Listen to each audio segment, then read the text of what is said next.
I'm a hustler, baby. It's time for Hustle Her Podcast. I'm your host, Deshae Keynes. Hustle Her is all about inspiring women through real life experiences that have helped to mold and develop not only me, but my guests into the entrepreneurs and leaders we are today.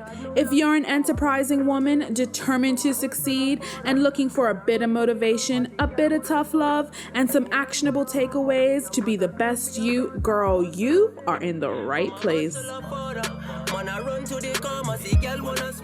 Hey guys, and welcome back to Hustle Her Podcast. I'm so grateful you decided to spend some time with me today. As always, we give a big shout out to our sponsors for this season, Brown & Company and 59 Front. Make sure you guys head over there. You can head over to the bookmark at Brown & Company. And you can also see all the amazing products they have down at 59 Front.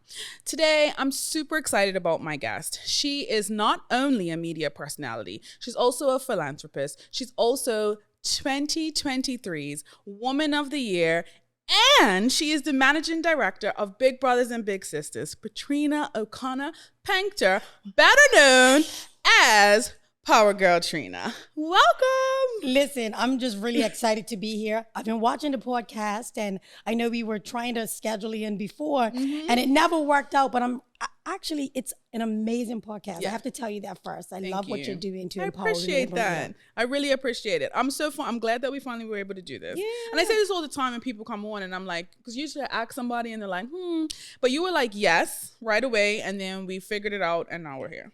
And the funny part is because I really don't like doing interviews. I prefer to be the person being interviewed. But in 2023, I started to step out of my comfort zone. So this is what I'm supposed to do. Yes, absolutely. All right. So few questions. Let everyone get to know you a little bit better, right? Because we see this big personality online, but let's get to know you. Okay. It's all about you this time. I got all you. Right. So first thing that comes to mind for the next few questions. All right. Ready? All right. I'm happiest when? I'm with my family. Okay. What do you do on a plane? Like when you're finally settled on the plane, what's your thing? Freak out. No, honestly, like I love to travel, but I am terrified of flying. It didn't happen until I got a bit older, but yes, I'm terrified. So as soon as we relax and sit down, I'm like, yeah. Really? Okay. Yeah. You'd be surprised how many people are afraid of flying. Anyway, let's get back to it. And afraid of heights. That too. Okay. All right. Skincare routine. So skincare routine, I'm not the best with it. However, I do like to exfoliate. I do an exfoliate in the morning. I normally use Clarins products. 59 Front. You can get, look, yes.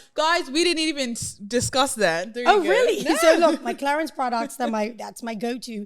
But also I have this this rose water spray that I actually get from the casino store as well. And I live by that. It's like a toner, spray my skin, and then I'm able to put my moisturizer on. But I don't do a whole lot of, You know what they say. We don't crack, girl, so it's all right. Yes. It's a beautiful thing. So, okay. Next, what did you spend your first paycheck on when you were like in the proper working world? In the proper working world, my first paycheck. Girl, I don't know. Girl, I was just excited to have some money. This is the funny part. It was never where I was like, oh, when I get money, I'm going to buy that purse or whatever. It was like, I got money. I just need to spend it. And then, of course, I was spending on phone bills back then. Yeah. I know. It was no free. Remember free nights and weekends? No, not a thing anymore. It's hilarious. Okay. Who's your closest friend? My closest friend is my sister. Oh, I love that. Okay. What does love feel like? What does love feel like?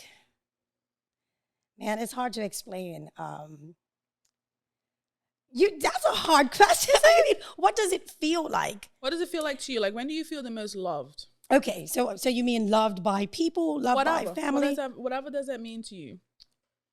Just when just being in their presence makes me feel loved. I mean, it's difficult to even explain because especially this summer, my family was together. We spent like almost every weekend, every waking moment together, doing stuff together, going out together. And that just it just warms my heart and fills me with joy. So that's when I feel the most loved. Okay. All right. What are you listening to right now? Like what's on your play? We see you working out on Instagram and stuff. What's on your playlist? What are you currently listening to the most? I'm old school. So anything that's old school, you know what I mean? I can listen to some R&B, some hip hop, some reggae, sometimes some Biggie. I love my old school rap and R&B. So yeah. Okay. All right. What is a hidden talent? Hidden talent. I don't know. Like, Well, I heard you sing last night, and I had never heard you sing before. And you can sing. so bear in mind, I used to sing when I was younger with my mom. So I wouldn't say that that's really a hidden talent because people knew that I sang from back in the day. Your mom can sing too. Yeah, I heard my her at mom church was a singer. before. Yep. She's a praise team leader. She's a worship leader. She Yes, sure even does. like Pentecostal, and also she trained me up when I was younger. That's the reason why I don't like to practice now. So I like to freestyle sing, but when it comes to, hey, let's practice to be in a show, let's practice to do something, I'm like, yeah. No, I forgot just about wanna your show mom. up She's and a sing. worshiper. She takes us in. Yes, you she know, not is. everyone has that ability to do that. Like some people can just sing, but a lot of people invite you into worship, which your mom does really well. and it's something that's just passionate about. Yes. And she knows that it helps people to drawing closer to God. So I think it's really important for her. Yeah, I love that. Yeah. Okay, let's begin to finish out. All right. Who's your celebrity crush? Don't worry, we won't tell your husband. See, it's so hard for me because it's so many people out there that I find very attractive. Okay, but I don't really name me have... a few. See, this is Come on, we gotta do it. Let the people know. Okay, so I can tell you back in the day. Okay. How about I tell you back in the day? Back in the day. So don't laugh. Back in the day, I had this big crush on Jordan Knight from New Kids on the Block. Okay, I can see that. Okay. I think I know which one. And then it was Tyson Backford. Okay, Tyson was hot. Yeah. Then it was Shamar Moore. So Shamar Moore was handsome, and then he did I know. Listen. that movie with them braids. and Listen. After the braids turned me. Listen. I can't. He spoiled that for me. That lace front was bad. That was in Tyler Perry's older days. He's doing better now, and we're grateful. We are grateful. But listen. When you ask me questions like that, it's really hard for me to think on the spot. But those are like terrible. Those are good people. So we're good there. All right, and last but certainly not least. You know, these questions are making me nervous. Girl, I'm sitting here. These are supposed to be rapid too. So last but certainly not least, who is your cup match team? Somerset. Hello, Somerset. Let me see you wave your hands and put them in the air. Listen. See, that was easy. See, that's not even a question. There you go. If you don't know, you don't know. You don't know. Yeah. There you go. This is what it. I'm Pom saying. pom. That is the best response ever, okay? And we are here for it. All right? There we go. All right. So let's jump right in now, okay? So when I think of, and you know, my sister was saying it pre-show, she was like, her name is not Patrina, her name is Power Girl, right? So when we think of Power Girl and the longevity you've had in your career here in Bermuda, how do you stay, and forgive me if I don't want this to come across negatively in any way, shape, or form, but relative in our community and people still using you and these types of things. So we don't see that very often in Bermuda. Like, how do you remain on top of the game? So first of all, I'm not trying to remain on top of the game. That's number one. Number two is realizing that there are seasons for everything. So there was a season for me to work in radio. There was a season for me to work in TV, but then there's a season for someone else to do it, right? And then there's a season for me now to work for nonprofit. I never thought I'd be doing that work. Yeah. There will also be a season for someone else to take over that as well. So it's realizing that there are seasons for certain things, and then there are some things that I do because I enjoy them so much. So with reference to hosting, that's something that I may not give up right away, but some of the other stuff, it's like learning and growing, and then also being able to pass that information on to the next generation.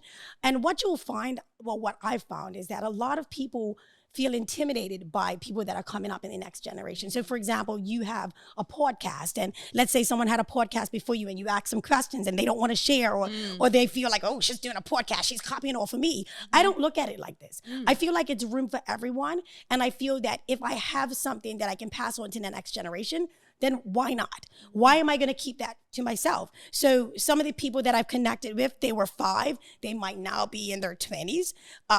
Which is true, actually. Of course, that's making me sound, I'm aging myself. But anyway, no. So I have people that were 5 that are now 20, and they come to me, hey, I used to listen to you when you were on the radio. How did you do this? Sure, I'm going to sit down. Let's have a coffee. Like, well, I don't drink coffee. I drink tea. And let's just have a conversation. So I think that's the important part of it. And also never burning bridges. You know, we have disagreements. We don't always agree with everyone, but if somebody does you wrong, do you have to go online to say it? Do you have to go around and tell everyone? Sometimes that prevents us from actually mending and progressing forward, because we're more powerful together. And I think for me, I don't believe in burning bridges. You can curse me out tomorrow and I'll speak to you the next day. I don't let it bother me. I let it roll off my back. I'm still working on that. It's difficult. And trust me, difficult. It took me a while to be like that. Mm-hmm. It really did. I've been through so many people laughing, talking about me, saying hurtful things, telling me I'm a ditz and all that type of stuff. Yeah. But after a while, and I think it comes over time, because being in the public eye is not hard. an easy thing. And it's not hard. It's difficult in a small community as well, right? Listen. You get your family, it, right?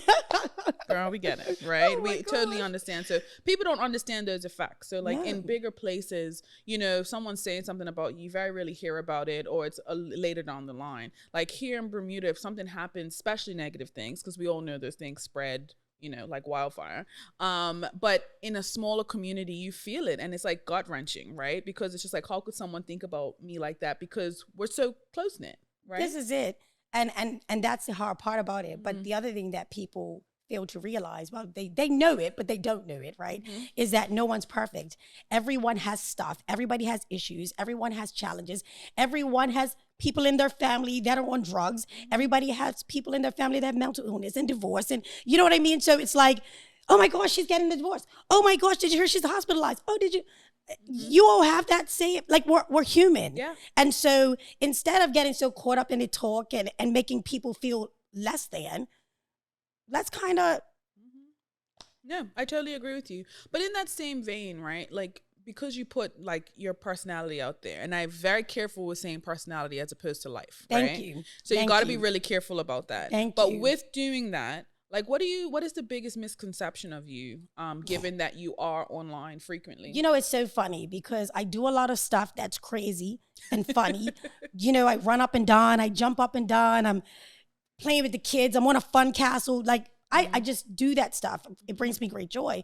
But I'll never forget, like, someone had written something in the Royal Gazette, right?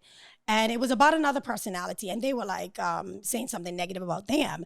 And so they ended up bringing my name to the table. And they were like, could you imagine if Power Girl and this person were running for politics? Those two are so ditzy, blah, blah, blah. Like, they wrote all this stuff. And I don't really always look at the comments, but someone brought it to my attention. And that's what I've gotten a lot is, oh, she's a ditz, or she's a bubblehead. Oh, she's, because she does crazy things. But hey, you don't realize that I have to advocate for children, that I have to write proposals for funding, that I have to make presentations in front of executives. And some of the stuff that I do, you don't see it because it's behind the scenes. I'm not stupid. I'm not dumb. I'm college educated. But because I have that side of me, and that's the only side that you see, you make that assumption about me, it's very hurtful, Absolutely. And I mean, most people don't realize the other side of Power Girl, which is Patrina, who's a managing director of a massive charity here in Bermuda, Big Brothers Big Sisters. And and you run that charity, correct? Yes, I do. So what does that entail? I mean, running the staff, running the actual programs, fundraising, strategic planning, just really ensuring that the organization is doing what it's supposed to be doing alongside the board.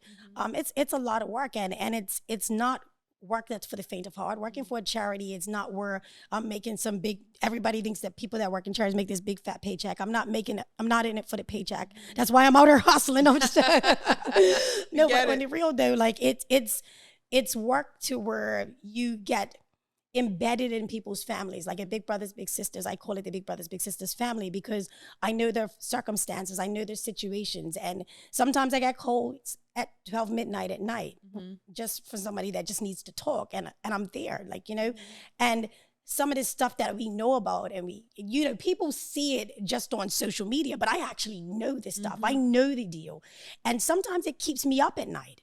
And it makes me want to do more. Like, I want to help everybody, but then I had to come to the realization that if I can save one or two or three, you never know what type of domino effect that can have. Yeah. So sometimes I may not be able to help somebody, and it's hard, and it takes a toll on you. Yeah, you know? definitely. How many kids kind of have progressed through Big Brothers Big Sisters since you've been at the Hundreds. helm? Really? Yes, because You right never now we have know how many 150 kids children are right in it. now. We have Wow. 150 children. Wow. And what does that actually entail, being a part of Big Brothers and Big Sisters from a children's perspective? From a children's perspective, majority of the people that enter the children in the program may not have a male or female role model. Okay. And so initially we started out as one-on-one matches, and working fine.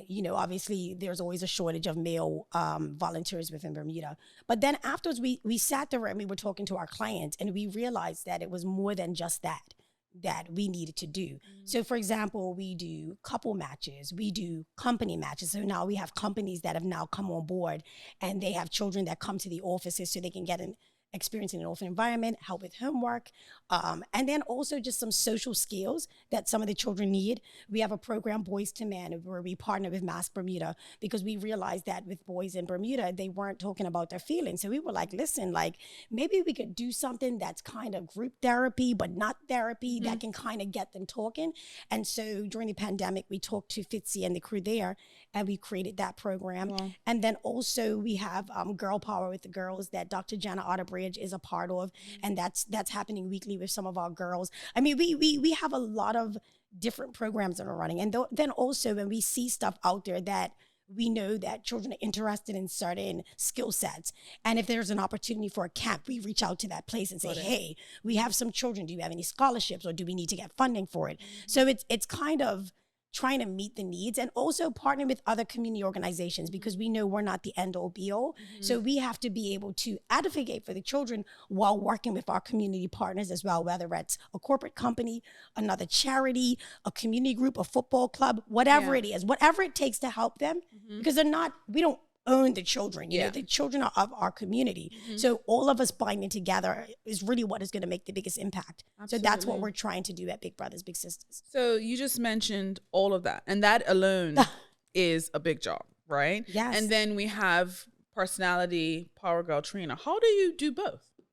So the Power Girl part of it is, believe it or not, stress relief for me. When I'm on a stage, I know this sounds cliche because everybody says when they get on the stage, they're not themselves. Give me a mic in my hand and I feel empowered. I feel like I look at all of you and I'm like, I wonder what type of day she had. Maybe that girl's looking miserable over there. How can I make her day? How can I make her happy? How can I make her dance and smile? She looks a little rigid. And, it's kind of where that part of it just helps me and it builds me, No, I love that. I would have never, you don't assume that something like that is something that you love, right? And it brings you joy. It brings me joy because let me tell you something. One of the things that a lot of people don't know about me is my sister is a social butterfly. My sister likes to go to everybody's party. She's got 50 million friends, girl trip, all this type of stuff, right? Yeah. She is really what everybody thinks I am. Yeah. I get in a room, like let's say it's a mix and mingle cocktail hour. I feel like I just feel uncomfortable. I feel, I don't know if it goes back to childhood or what, like there's some trauma there. Yeah. But it's like, I really feel like I'm going to get swallowed up. But I can fake it till I make it. But I'm never comfortable in those environments and those circumstances until you put a mic in my hand. Yeah. Give me a mic and I'm great. Yeah. Take the mic away from me and I feel, now I can do what I have to do, but it's really not comfortable for me. Yeah. And that's really being open and honest. My sister, give her a mic, she'll faint, but give her the room and she will work that entire room. I know the dynamic between sisters is also amazing, crazy. Right? But it's a crazy as well. Like the strengths that some of you have, the other one might not have. Yes. You know me, I have sisters as well. So I've seen your sisters in action, and let me tell you something. I love them to death, but they drive me nuts. They drive you nuts, but they help you. Yeah. You know what I mean? They 100%. help us to be better. Yes. They want us to be the best version of ourselves. Agreed. Even though we fight on the sidelines. Yes, we do fight. We do fight, and we disagree, and we have all big personalities, right? But some of the relationships that I value the most are the ones I have with my sisters. I'm gonna cry. Stop. Okay, but yeah, that is. Can I tell you? Okay, you know really what? Don't start, because I'm the biggest baby. Don't do this to me. I know. Don't, please. I know. Don't fall. Don't fall. Because the lash might come off, girl. Girl, so listen. My I had to sister, make myself laugh. Okay, we're back. my sister helps to dress me. Mm-hmm. Today she helped to put makeup on me Mm-hmm. because I'm clueless when it comes to stuff. But like she got up early to help me this morning, Mm-hmm. and she always does that. And before I go to events, she'll call and she'll be like, God's got you, girl. You're gonna rock it. You a power girl. Mm-hmm. Power girl. Like it's like I like love she will, that. she's real, like she's my hype girl. Yeah. Like, you know, at all times, you know, and I just hope I'm there for her in the same way Yeah. that she, Yeah. I that's got just it. for me because I love her. I get you know? it. Honestly, I genuinely get it. And most people don't realize, but behind the scenes here as well, my sisters are here. So they're looking at me making all these faces, right? But and I'm not just saying this because they're here. No, They no. know this, right? It's there's 3 relationships in my life that I have no concern with how they know how I feel about them. Like I would do Yes, absolutely anything for them yes. at all times. I would drop whatever I'm doing and I'll do it, right? And And I know that they know that.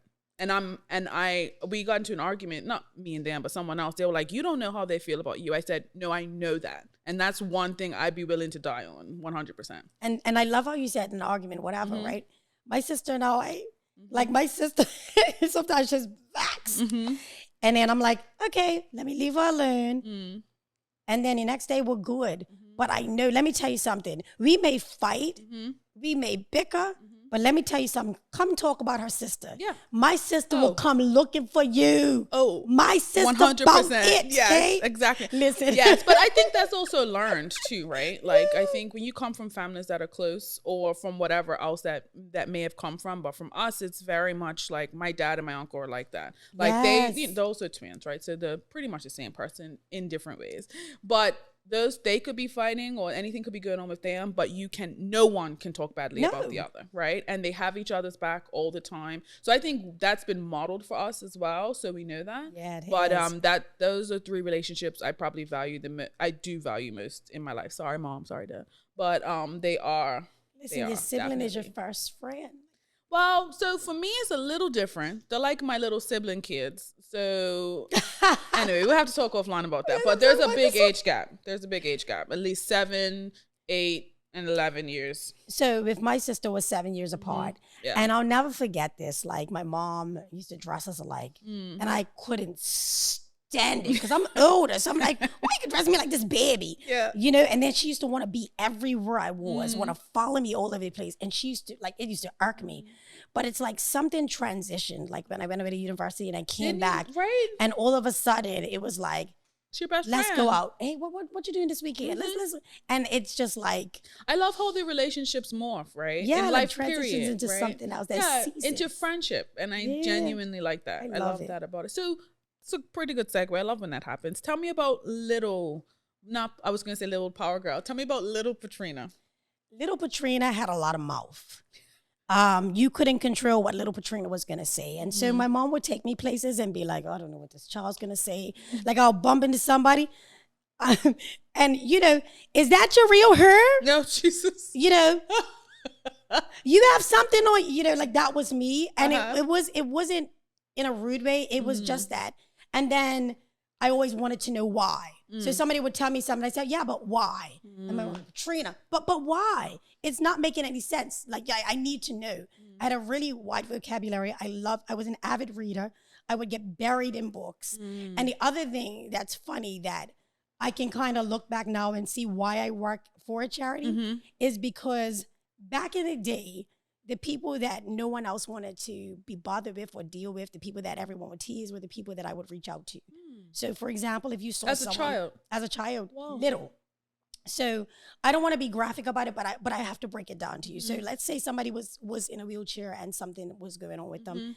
Let's say they had snot on their face, and this is a real story. And you know they were there, and people were keeping away from them, just a caregiver around them. I would run over to that person and give them a hug and a kiss, and my mom would be, and people would be like, "She's not afraid of them," and my mom was like, no, that's how she is. And I would literally talk to people and, you know, it didn't matter, like skin condition, whatever it was, smells, whatever. I was always that person. Even the elderly just wanted to talk to the elderly, sit off. Like I would always just have conversations. And my mom was like, like, you were the weirdest kid, because no, all the other children be like, I ain't trying to play with them. I ain't trying to talk to them. But I always, wanted to be around them. Yeah. So that's crazy. But it also makes a lot of sense, right? Because like you said earlier, philanthropy and working in charity it's not for the faint of heart, right? And you have to be really passionate about it, because when you're not passionate about it, it also, that disingenuous nature of it comes across, right? And we never get that from you. So hearing that part of it. You saying that makes me feel good, though, because I never want anyone to think it's disgenuine. Because at the end of the day, let's be honest, I could be working somewhere else making way more money and on my private jet. Look, private jet. I'm just teasing. But in all honesty, like, since I've been at Big Brothers Big Sister, I've been poached from other organizations, companies, and everything. But this is where I'm meant to be. This is where I'm purposed to be. Yeah, is to advocate for young people. Yeah. No, I love that. And I mean, so what exactly did you go to school for? I'm a communications major. Okay. So the funny part about it is, I had this whole spiel that I was going to come back to Bermuda and I was going to be a journalist. So Glenn Jones and I graduated from Berkeley together. Whoa. We even interned together at Bermuda Broadcasting Company. So when I went away to school, I learned how to work camera. I learned how to edit. I learned how to be in front of the camera. I did everything, right, that I needed to do, production. And then I started taking these courses with reference to, like, newspaper writing, so I know how to write. And then I did editing and writing for the news. What I didn't like is them giving me stories that I didn't like. So it's like, here it is. Somebody got murdered today. Here's the story, Patrina. I need you to cover it.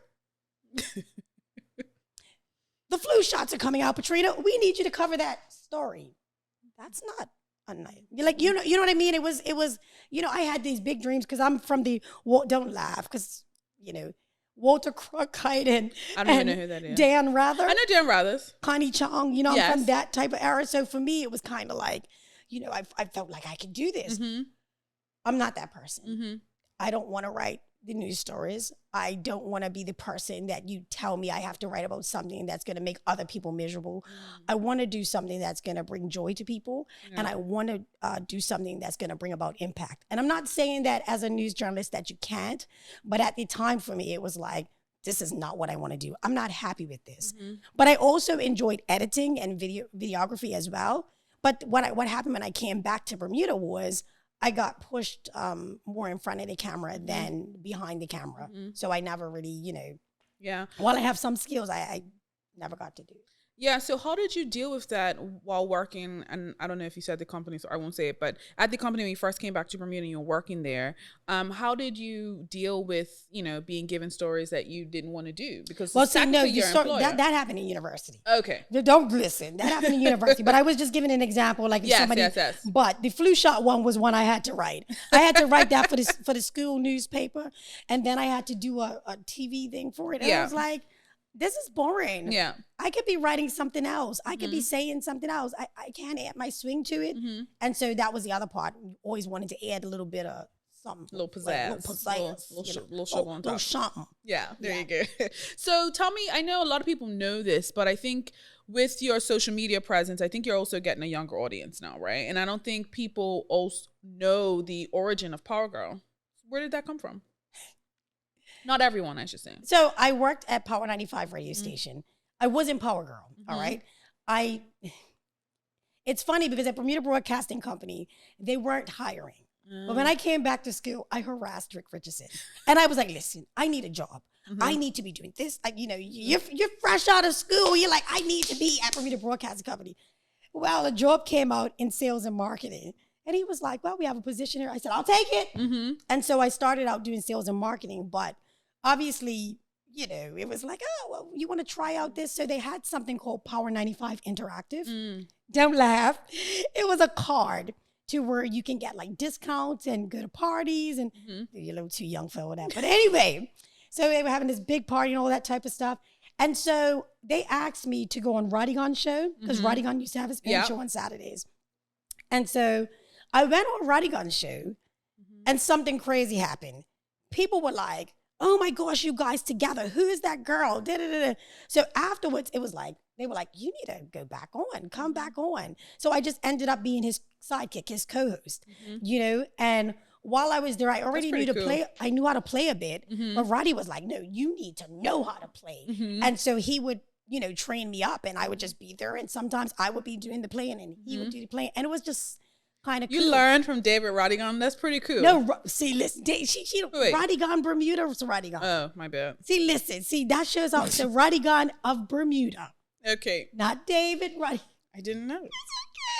Oh, this is so funny. My bad. You are making me laugh. But listen, what happened after that was there was someone called Lord Anthony. I don't know if you know about Club Malabar. I know Lord Anthony. I'm just making sure. Yeah, I know Lord Anthony. He's a little gap her, so I'm making sure. I gotta make sure. Do not kill me, Patrina. It is a gap, but okay. I'm coming back. I'm coming back. So he used to have Club Malabar, and he used to come on the show to promote parties. And one day he was just like, you know what? With all of your energy, I just feel it's just so electric. You're just so powerful. You know what? You are a power girl. After he said that, everybody and their mama started calling me Power Girl. I didn't even like it at first. I'm like, what in the world? I'm like a Power Girl. Like what? I'm superhero. Like a superboy. And I'm like, you're making me sound like a cartoon. But it's like it started to grow on me after a while. And then I went to a church service one day, and an older lady came up to me, and she said, "You think they call you Power Girl because of the radio station? Nah, they're calling you Power Girl because that is your destiny. That is your God-given purpose. Wow. God's power is in you." I was like, that's a different, when the old ladies at church tell you that, y'all, said, you start feeling wow, well, God's power. No, but like you start to feel it, and I'm like, maybe this is something. And then it was so many things that had been spoken over my life by so many different people, and I'm very careful to listen to what people speak, because sometimes people be saying a whole lot of stuff, but and you're like, yeah, exactly. You need to pray for what they said. I need to pray for you for talking over. But anyway, but over my life from an early age, people always said that I was a light, and that as I grew older, that I will be in a place of authority, and then also that. Don't laugh.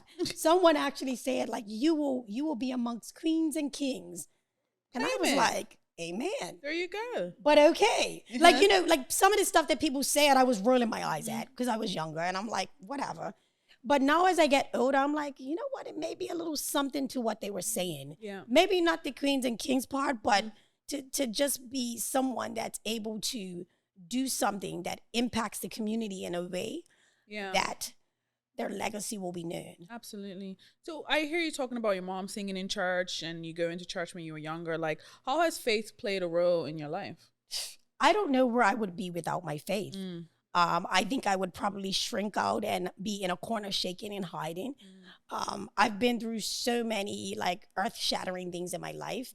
And I honestly, I don't know where I would be without it. And that's just honestly speaking. I say this to people all the time. Like, I get it. Not everybody believes in God. And listen, that is your choice. But it's also my choice to believe in God. And because I believe in him and I pray and I just leave things in his hands. You have to. I know some people say universe, and some, listen, it's all semantics. But for me, I just honestly don't like, if you don't have faith, what do you have? It's the truth. Like, you have to have faith, right? Like sitting in a chair. We have faith that when we sit in the chair is going to hold our weight. Yep. We have faith that when we stand up, our legs are going to work. Like that, believe it or not, that's faith. You know? It's faith. 100%. Everything that we do in life is faith. So why can't I believe in something greater that's going to impact my life and help me to get to the next level? Especially if, God has shown up in your life in ways that you can't deny it, right? And like, so it's a few things. Like for me with this whole, I'm going to manifest and do all these things. Yeah. But that's from the Bible. Speak things into existence and, God will show up in your life, right? So I'm glad you said that. Yes. Because the manifesting thing, when I hear people that I went to church with say it, I'm like, girl, like we know what that means. This is what I mean? Manifest that, girl. That's right. Speak that into existence. And that's where that actually comes Believe from. It. Exactly. So I totally understand that. And I think for me, faith has changed recently. I was listening to this sermon. It wasn't I was going to say podcast, but a sermon the other day. Because I was like trying to make some decisions. And, growing up, you were always like, oh, God, close that door if you want me to do X, Yeah, right? yeah, yeah. And it explained to me the other day, and it was essentially saying, and I can't remember who it was, and if I can think about it, I'll be sure to mention who it is. But they were essentially like, faith is taking that leap and knowing that God's going to catch you regardless of what happens. Like, that's the faith of it. The faith isn't waiting for God to show you or tell you or give you a sign. Faith is taking the leap. Taking that leap. Yeah.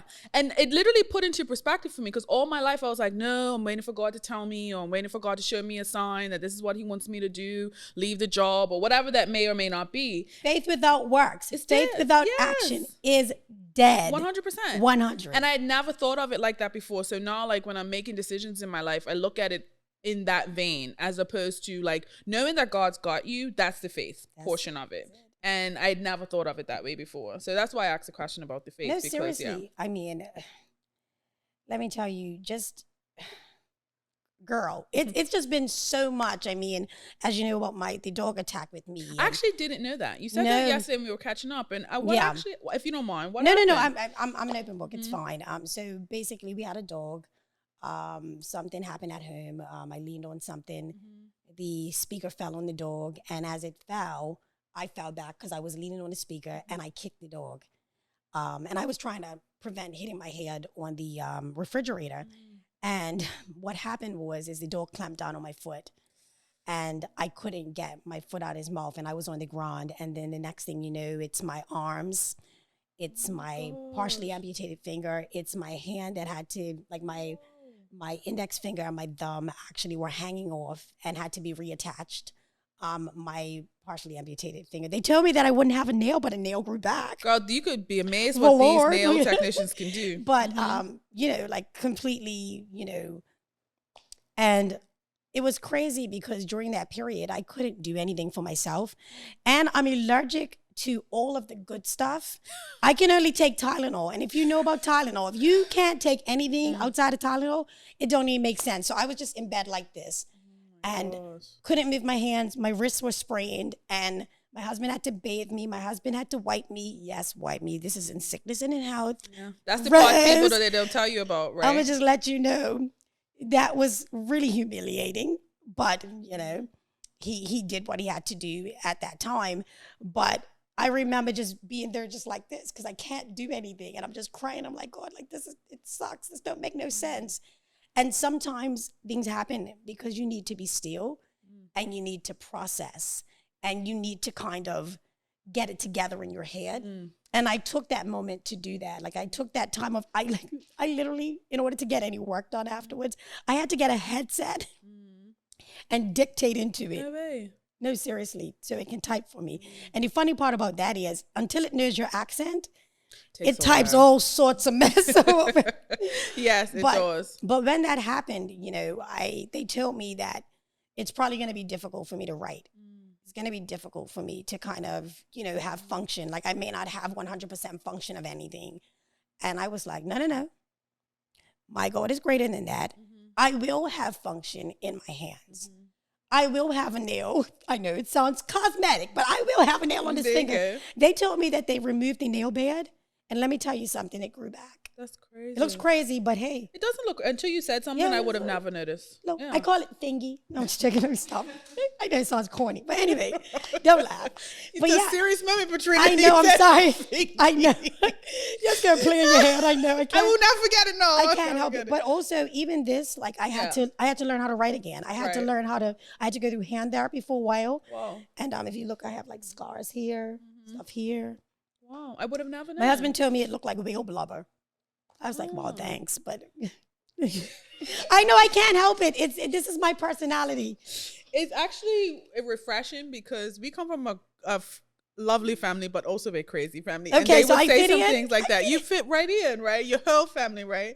So I totally understand it. But you mentioned, you felt like you went through that too, so you could be still and get some things right or together. Like, what do you think you learned from that experience? So everybody thinks I say yes to everything, right? There are periods that I say no.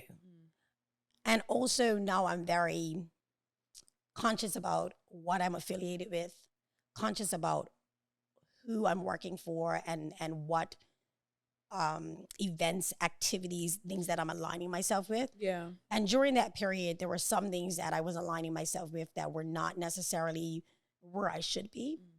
And it wasn't anything, and I'm not saying that it was something bad or negative.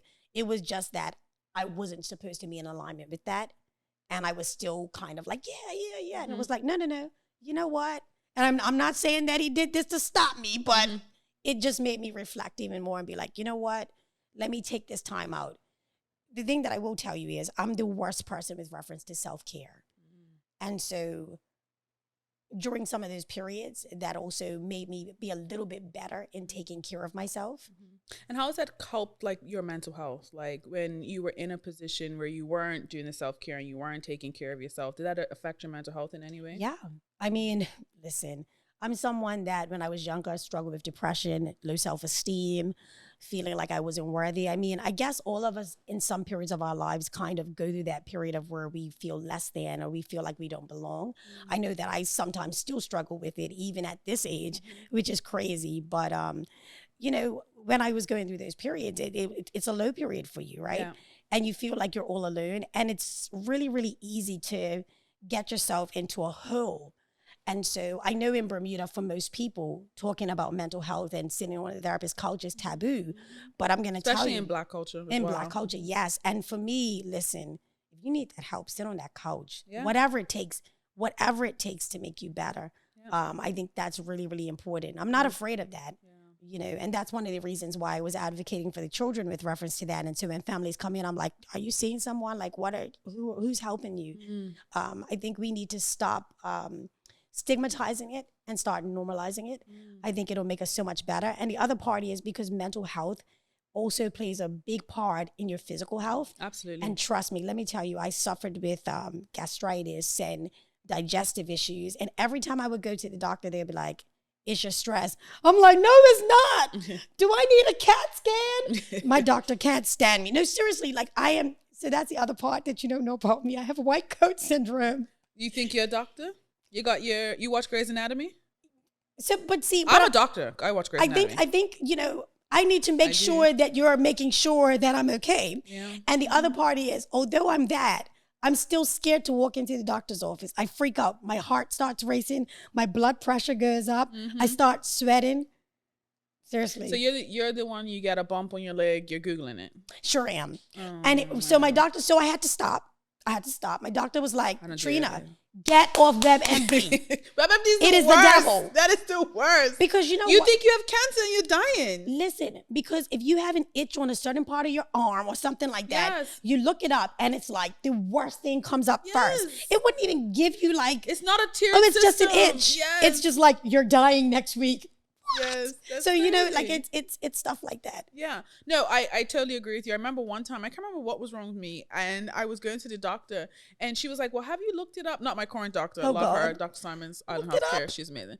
But the previous doctor was like, "Have you looked it up? Like, what did Google tell you?" And I was like, that's why I'm here. I'm here paying you to tell me what's wrong. She was like, I'm not sure. And I was like, okay. Girl, that would have, listen, that would have, it set me off. It set me off. She said, like, what did Google, Lord have mercy?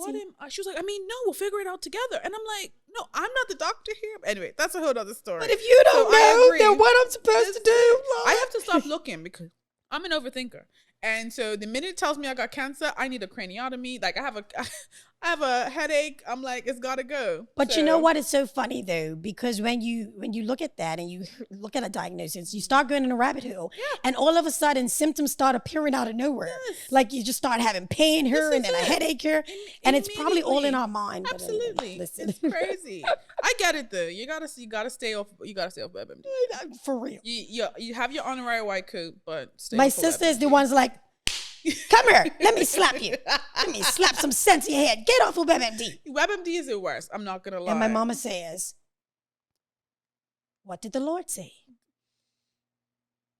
Well, okay. We'll leave that one. All right, moms. We love that one. We'll leave that one alone for now. But you mentioned earlier about how you feel like you have this light, right? And you give it to others, and that was your purpose and your calling and this power and inspiration. But who inspires you? who do you pull from how do you stay motivated in continuing to get up and pour into others? Because you don't just do it on the Power Girl side. No. You also do it as, the head of Big Brothers and Big Sisters as well. So you're pouring in a lot of places. Like, who's pouring back into you? So there have been a lot of people. There are if I write lists, it's too many. It's not just one person. And I hate mentioning people because then I leave some, and then I'm like, why didn't I say this person? But there have been so many people, whether it's in the charitable community, whether it's been just on the media side. Like, I'm really close with people that have been in the industry for a long time. I can mention this because it's not that many people in hosting, but like the Ed Christophers, the Wendell Deal, I saw you guys last night. Leola Stovall. Yeah. When it came to media, the Rick Richardsons, it's the Sherry Jays, Gina Spence, like those people had rallied around me and really just like empowered me. They were like, no, don't worry about what they say. Just do it. You got this. Empower me to just do it. And even when I'm done or I'm confused about something, Leola Stovall, I don't know if you remember, she used to be on like at Bermuda Broadcasting Company, sales and marketing. I think she was the first Black woman to be on color TV in Bermuda. Oh. Yeah. I think she used to do a show called Lingo. And Leola, so before when I used to host stuff, it would be like, can you host something? Like, yeah, sure. Yeah, sure. Leola says, if they want you to play, they got to pay. I was like, what now? She was like, if they want you, I was like, she said, Patrina, your time is money. Money is time. I'm like, okay, no problem. And no, seriously, and she's old school. She's probably like, gosh, she's like senior. I don't want to say her age because she looks glamorous. And I was like, really? Like, okay. Because in some places they don't really value you. Yeah. So it's, I don't want to go into details, but some people don't value that. So after a while, I started to say like, okay, well, my rate is this. And then after a while, it wasn't a question of, do I have to pay you? Yeah. It was, okay, well, what, I know I probably can't afford you, but what's your rate? But I'm like, well, I can work with certain things, whatever. But that was one thing. And then I was trying to avoid this one, but I had mentors that encouraged me to any nonprofit world because I felt like I wasn't good enough because I looked at everybody else. Oh, I hate this. I looked at everybody else out there in the nonprofit world, and I was looking at the Martha Dismonts and the Claudette Flemings and the Ann Spencer Oscotts and people that are running these charities, and they just knew so much more than me. And here it is, I'm this media personality that's coming on, and nobody's going to take me seriously. But I wanted to do the work, but I was afraid. So I took look, my makeup probably smudged. Sorry, sis, my makeup is smudging. But I took the job at Big Brothers Big Sisters, and I initially did marketing, communications, and fund development. And I was at Charity's House, and I don't know if you know about Charity's House, but that was where all the charities were. And that's when I encountered Martha Dismont, who was, thank you. A lot of napkins. Thank you. Lots of napkins. Thank you, sis. We asked for one napkin. We needed that though. Thank you. No, but seriously, she encountered me and she wanted to do lunch with me one day. And I was so nervous because I'm like, this is Martha Dismont. I'm like, she's probably going to tell me like, So I sat off with her and she basically told me that she felt that I'm that next generation of leader. And this is before I was even the managing director for Big Brothers Big Sisters. She was like, Patrina, we need people like you, people that are going to, and I'm like, I would get in rooms initially and try to present about the charity. And I was really, really nervous. Yeah. I knew what it was, but being on the stage and hosting, and advocacy is two separate things. Yeah. I couldn't put on a mask for this. I had to be transparent in who I am and what the situation was to be able to advocate properly. And so when the time came for me to be offered the job as managing director, I initially was going to say no. Martha said, you need to say yes. Yeah. And during that first minute of taking over, I was so intimidated. I felt so less than. Martha was there just like, you got this. And it was so funny because I also did a nonprofit course, and they had to pick people, actually had to get mentors. It was through, I believe, the Center on Philanthropy. And Martha said, I want Patrina as my mentee. So she officially became my mentor, where she had to meet with me. She would put me in her calendar every week, and we would either talk or we would meet in person to have lunch. And, you know, sometimes you don't realize just how much you got from somebody, because I'm thinking I'm getting these profound messages from her. And we would sit there and she was like, well, it's already in you. Why are you asking me for? Oh, well, you know what? You understand what I'm saying? Yeah. Like, I love that for you. And so it was empowering for me because I began to believe in myself and what I was trying to accomplish within the organization. And even before she passed, those were some of the things that she said to me. And, you know, it's difficult when you see someone, you know, go on. Absolutely. But I think you had those moments with her, and it will never be able to get taken away from you during that time. And I think you're carrying on her legacy, continuing with Big Brothers and Big Sisters, even though it's a different charity. I think carrying on that legacy of hers, I think she'll be so proud of what you're doing now. Touched so many lives, so many other charity leaders and people in the community, so many lives, you know, and so it. Yes. So my last question that I ask everybody before they leave the couch, right? So can I just say, please don't make this be one of those ones like earlier, because see, there's a scary gut. The first ones, I can talk to you, but man, those first questions, those were making my palms sweaty. This is like a culmination of everything we've already talked about. Okay. It's just, what do you want to be remembered for when you're no longer on this planet? And we, knock on wood, will be a long time from now, right? When you're no longer here and someone says Patrina O'Connor-Paynter or Power Girl Trina, what do you want them to say about you? You know what? So it's not even really about what I want them to say about me. It's about what I want to see happening in other people's lives, lives who I've impacted, young people that I've mentored, whether it's somebody that I mentored through Big Brothers, Big Sisters, or someone that I encouraged. I want to see them be successful. Their success is a legacy. Them achieving their goals is a legacy. Them being greater and bringing about change in Bermuda, that would be the legacy.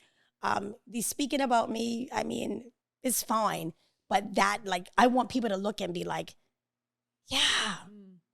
And I want them to be able to say, I'm grateful. Just like how I'm sitting here now and saying, like, yeah, you know, Martha was there, you know, like, and she was an intricate part of that. Like, I want to feel like that. I want them to feel. I love that. Well, thank you so much for spending some time with me today. Girl, it was nice. You went by quick, right? Yes, girl. Now you're going to take me out to lunch. Let's go. Let's go have a taste of Bermuda. No, yes, that's right. Anyway, thanks again for being here. And if anyone wants to follow you and stay up to date with the different things that you're doing, what's the best way for them to, I guess, see everything that's going on? I'm on all social. I'm on LinkedIn, Facebook, Twitter, Instagram, TikTok. And I'm going to be launching something in the new year. So that's going to be really exciting. All I want to say is make sure you stay tuned for Adventures of Power Girl Trina, because it's going to be something that's going to be really good. Perfect. And what's your IG handle? Oh, Lord. At Power Girl Trina, I think. Okay, perfect. So make sure. So we'll also link it. I'm only joking. Yeah. We'll link it as well. But thank you again. We appreciate you. And thank you, too. All right, guys, we just had an amazing episode with 2023's Woman of the Year, Patrina O'Connor-Paynter, all better known as AKA Power Girl Trina. We just want to thank her so much for coming and spending some time with us today on Hustle Her Podcast. Make sure that you head over to Brown & Company and 59 Front, our season sponsors. We want to thank them, but make sure you head over there and see all the amazing things that they have in their locations. Once again, always head over to our website, hustleherpodcast.com. You can see the show notes. You can see a bit more about Patrina's bio, a bit more about her. You can also see our show notes and some cool behind the scenes. And on the website, you can also sign up to be a VIP listener/watcher. And all that means is that you can get early access to our episodes. And we also do some amazing giveaways from some of our sponsors.